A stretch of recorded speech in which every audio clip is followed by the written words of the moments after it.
Zach, what's up, man? Thanks for joining me today and discussing your experience with IBD. Dude, I'm so excited that Of you're here. course. Thank you so much, Dane. I'm really happy to chat about the last 6 or 7 months that we've been working together. Yeah, has it been? I think it's been a little longer than that, right? A It's little long. I July. started right around January, New Year's, and yeah, it's almost August now. That's right. Eight, about, well, yeah, 7, 8. We got, I think December 27th was actually your first Okay. session, 2 days after Christmas, which have been like, I just had Christmas. I'm feeling terrible. Oh Enough. yeah. Yes. I've been eating a lot of cookies, overeating, and regretting it afterward for sure. Awesome. Can you tell us first, what were you diagnosed with? How long ago? And what was that experience like for you? Sure. So I am 31 now, and I was formally diagnosed with Crohn's at, I believe, 27 or 28 years old. But really, the story of my whole 20s was just a slow downward progression. Since graduating college, originally the doctors said I had IBS. For years, it would go up and down pretty consistently. Every year or two, it was getting worse. And then finally, I remember I got to a point one winter when I was 27 or 28. I had lost 15 or 20 pounds. That's a lot for you. Yeah, I'm a pretty small guy. I was 5'7", was always somewhere in the 120s. So, lean already. And when I went down to 113 at my lowest, I think both my family and me paused and said, what the hell's going on? Clearly, it's not just IBS. I went to a gastroenterologist, I had a formal colonoscopy, and that's when I got the formal diagnosis of Crohn's. And Zach, I think that's very important for anyone listening that everyone keeps going, it's not IBD, it's IBS, it's not IBD, it's IBS. We see IBS very much like a pre-IBD kind of diagnosis, kind of like you're pre-diabetic. There are signs here that the gut is going off, and it could just take one thing, that inflammation to kick in, and then boom, one moment you don't have IBD, the next month, oh, we saw it, there's the inflammation there, now it's IBD. Sounds like that was a bit of your story. Yes, and so frustrating, almost a decade of my life, just getting inconsistent advice, people telling me, try this, try that, try it for a week or two, didn't really notice an effect, or it didn't help me, I'd try something else. And so there was never a consistent game plan about how to solve this. And I remember not getting any real advice about diet. I remember I had been taking Imodium a lot just to survive, to help me get through the day. And I remember my first gastroenterologist said, if you want to take it every day, that's fine if it helps you. But looking back now, that's not a long-term success plan. And that's not going to help the root cause at all. No, and the potential danger, that could be a serious issue. But IBS all through your 20s, so you have these chronic problems where you're saying, what is it, doctor? Going, it's not IBD, it's IBS. We don't know. Just try to calm down and relax. Might be some. Oh, yeah. And then eventually, late 20s, you've been diagnosed with inflammatory bowel disease. You joined the program about 8 months ago in 2023. I mean, you were dealing with some pretty tough symptoms at that point. They kind of got worse and worse, but what were the symptoms you were dealing with? And I know that you had already turned to using some medications. At that point, my doctor had put me on Humira. Well, actually, they put me on prednisone first. And that seemed to give a little relief at first, but within a couple months of Humira, my numbers seemed to be okay, but my symptoms didn't change at all. My symptoms were, I'm going 5, 6, 7, 8 times a day to the bathroom, but just crazy bad urgency, particularly first half of the day. So I'm a high school teacher. My schedule, I might have to teach for 3, 4, sometimes 5 hours in a row. And so that just was not compatible with needing those trips to the bathroom. And so it was just a nightmare of waking up at 4:30 in the morning to try to get it out of the way before teaching at 8 a.m. It was just not sustainable. And so I finally hit a breaking point. I'm like, I need to change something because this is not going to work. I totally relate with that. I know a lot of people listening relate with that. It's like, for me, I'm wearing 2 pairs of black underwear. I'm only wearing black pants. I know where the bathroom is everywhere I go. I don't drink water or eat, especially if I have to be in front of a bunch of kids for an hour straight and just lecture them and not to run out. And so you're taking Imodium every single day just to be able to work. And that's it. We're not hearing anything else. And then the Humira, which,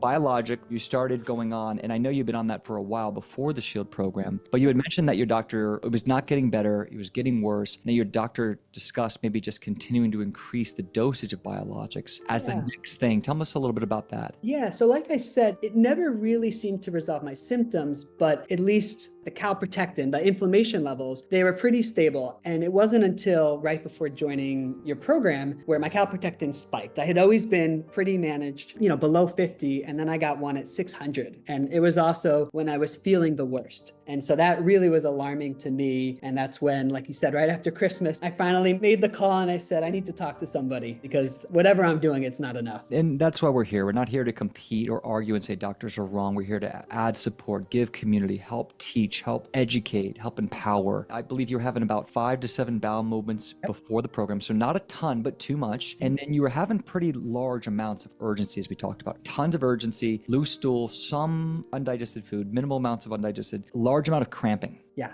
and then a pretty large amount of gas. So cramping and gas, which is usually a bacterial issue, fermentation issue, your body's just not processing foods properly. You were underweight, well, a lot for you, 120 pounds. Your lowest was 113 pounds. You'd never been, at 31 years old, you'd never been over 130 pounds. No, and I'm not a tall guy. I'm 5'7", but still. Yeah, but Zach, you're a warrior. He's a titan. He's a titan spiritually and energetically, in massive courage, which will always play big in my book. And you didn't have a ton of energy. You were struggling with your energy and your focus to do your job and work. And part of that, I think, is wake up so damn early to get to work and do the bathroom beforehand. So I was, waking up 3-4 hours before work just to do that. And so I'm missing out on those hours of sleep. Yeah, in your body, it's messing with your circadian rhythm, all of that stuff. Vicious cycles, well put. You were on Humira, 40 milligrams every 2 weeks. And the doctor had mentioned to you, hey, guess what? Let's just go to Humira every week. Let's double the dose. Yep. And who knows from there? Just increase it, maybe try a new medication. But it was right around that time when I had been seeing more and more of your presence on Instagram, but also seeing a lot of the testimonial videos. And that you're doing right now. I probably watched, it's a little hard to believe. I must have watched 24 of them, just going through them all. And, I was definitely skeptical at the outset, it's online. I just don't have any connection. After 12 of them, I thought it's worth a try. And so I told my gastroenterologist, I'm trying this new thing. Can we monitor? Let's see how I do before we increase my biologic, before we increase my Humira. And she said, okay, great. And what I really appreciated is it wasn't like I was choosing one or the other. I was able to turn to her and say, here are the things I'm implementing. What are your thoughts? What advice do you have? And so we were really working in conjunction with each other. It wasn't one against the other. Oh, I love that. And everyone take that to the bank. That's what we want in this program. It's the combination. It's you as CEO of your health with a functional medicine team who specializes in Crohn's, colitis, plus a GI doctor who's open-minded, who can listen to your needs and combine everything together. And so we never increased the Humira. And then you're on a Imodium, 2 milligrams every other day. Yeah. I mean, coming in, and that was December 2023. It's now end of July. What are your symptoms now? It's great. I think we solved 99%.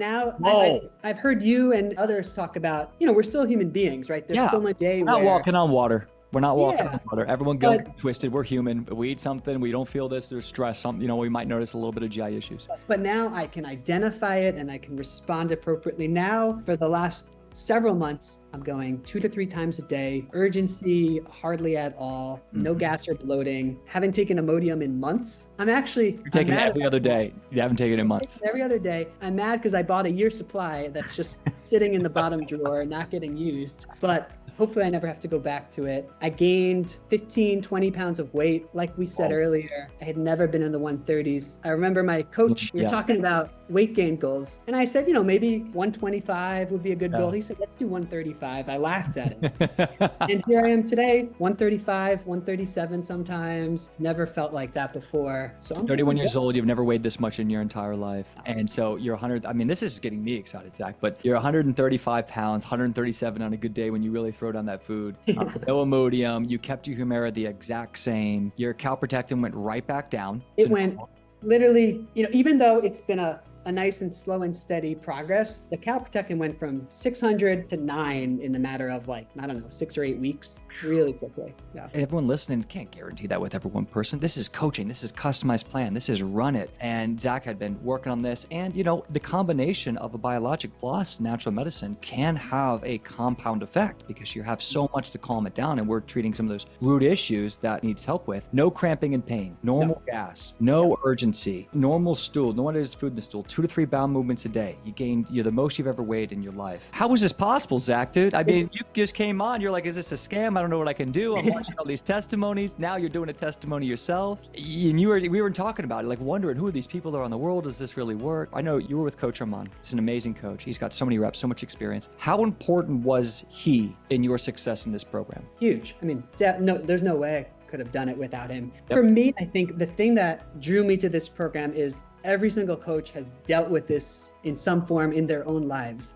Yep. And that's not to say that my gastroenterologist or a dietitian can't be really helpful, but just talking with someone on a consistent basis, they know where you're coming from. They can share what's worked for them, but I think they're just a little bit more open-minded when you're sharing your perspective. And they're trained. Yeah, exactly. Highly trained in functional health and understanding root analysis. And I know Armand's seen well over 300-400 clients with IBD. So know, when you're talking about a sword that sharp. But it pairs with the program, going through the program, having the community, having the live trainings, having the community to connect with and ask questions. How is everyone else doing? What are they seeing? Was that important also when you got into the Circle app or IBDU and see all these other members and the authenticity of the conversations? Absolutely. Just having a space of people who are going through the same thing, because, it's such a difficult topic to talk about with anyone who hasn't experienced it. It's not something you bring up at work. It's barely something you want to bring up to your close friends. And so to just see, this person's going through that, they're getting helpful advice, just kind of breaking the taboo about it, I think mentally just changes your perspective about it.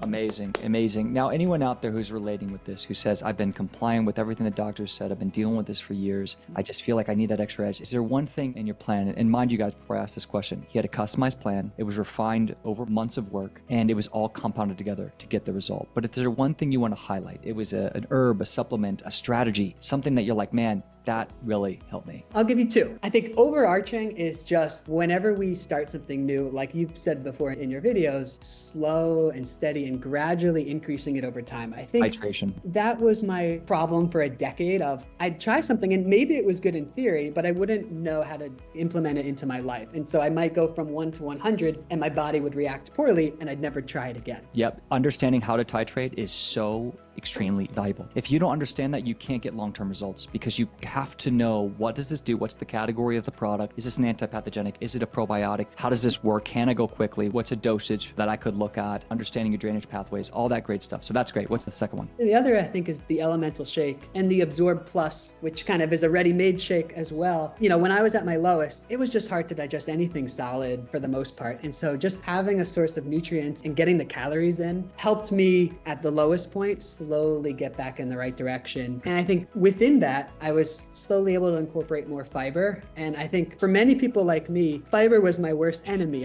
I'd probably have just a couple of grams a day. Never a salad again. And now I'm at a point where I think I'm 30 grams a day plus, but my body can respond to it appropriately. Zach, if I was telling you if you were having 30 grams plus of fiber a year ago, you'd be like, no freaking way, that'll kill me. And it would have killed you. If I had given you that up front, it would have messed you up. You had to train your body and rebuild your gut to support that. But that fiber is a natural prebiotic. It helps to clean out the gut. It's a natural binder. It helps to clean out the colon properly. It helps to properly evacuate, to help get more formed stools. And if you blend it in a whole food elemental shake, like we teach you, and you do it strategically with certain fibers at certain dosages, and then slowly work up as your gut is ready, you're a changed man. I mean, I still have shakes today. I love them, and I add in all sorts of stuff that would have absolutely, quote unquote, murdered me back in the day. It's the trauma of it. I'm never going to eat fiber again. I'm never going to be able to do it. Yeah, I've seen you give the great metaphor of like running a marathon. It's a healthy thing, but if you've got a broken leg, it's going to be the worst thing in the world for you. And so same thing for fiber, for other things, we need to gradually get our body used to it. I made a minestrone soup last week. It had 3 types of beans, 6 months ago, that would have destroyed me. Now feels good, filling. It's also helping me go to the bathroom. So you use food philosophy on it. You learn how to assess the risk of food, not just saying this food's bad, this food's good, but assess the risk, look at it, and understand your body. And that's how you get freedom. Man, that's so much me. And I can know a lot of people are relating with it. It's just training, it's growing, it's learning how to assess risk. It's rebuilding the gut from the bottom up. And there's so many things in our anatomy that are just injured that need to add in if we're going to do the conventional. So I'm so happy to see that you got massive results, because the biologic, we were saying the biologic's not getting enough results. The CalProtectin went way up. Doctors want to increase dose. You say, hold the phone. Let me try this other stuff. You get massive results. You get the best results of your life. Yeah. And now you're in a great place that, what are you going to do with medicine in the future? That's between you and your doctor, but you are in a great place to move either way. And she absolutely said, you know what, there's no need to increase your dosage. Whatever you're doing. What does she think about the program when you talk to her about it? I always hear this from clients. They always go, well, when you tell your doctor, what does your doctor think about all this? Every time I mentioned something, she would immediately go to the science and say, okay, there's a rationale behind this. It might help this, it might help that. She was qualifying some of the stuff you were learning. Exactly. Yeah. Just so people know if they join the program, like you said, it's customized. And so some things are going to help. One herb I took didn't agree with me. And so I mentioned it to my coach, mentioned it to my doctor. And we said, okay, we'll take it out. Yep. And that was the end of that. And if you had known how to titrate, that would have messed you up. If you had gone too high or too crazy, it could have been way bad. But if you do it right, you notice, not yet, put it on the shelf. Exactly. Beautiful. Zach, any last words for anyone listening, really resonating with you, that you'd like to talk to them? Talk to you a year ago. Talk to anyone out there who's just suffering, alone, tired, fatigued. What would be your 2 cents on this side of the fence? I think just setting a goal for yourself, and not even a medical goal, but just something in your future that you want to look forward to. And so on a personal note for me, when I joined the program end of December, early January, I had my own wedding coming up at the end of April, and I was getting married in India. It was multiple days long ceremonies. And so for me, my goal, I want to be able to get through my own wedding without worrying about my stomach, without worrying about the bathroom. By the time April came around, I had gained healthy weight. I was going maybe 3 to 4 times a day, but for a single minute of my own wedding, I have to worry about that. And so for me, that was the greatest gift of anything I could have had, just to enjoy and be present in those moments rather than worrying about my own body.